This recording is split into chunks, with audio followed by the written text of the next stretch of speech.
نو جناب محترم، السلام علیکم ورحمۃ اللہ تعالی وبرکاتہ. حامد او مسلم وبعد. محترم نور د حیلۃ الاسقاط باره کې پوښتنه کړې.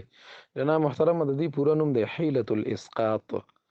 اسقاط ساقطولو ته وایي، یعنی هغه فریضه چې د دې مړي په غاړه باندې و هغه ترېنه ساقطه کی، او حیله هغه ترتیب ته وایي، هغه طریقې ته وایي چې د هغې په وجه او د هغې په سبب باندې دغه اسقاط ترېنه وشي. نو جناب محترم، یو فدیه وي، یو حیلة الاسقاط. دې کې ډېر فرق دی.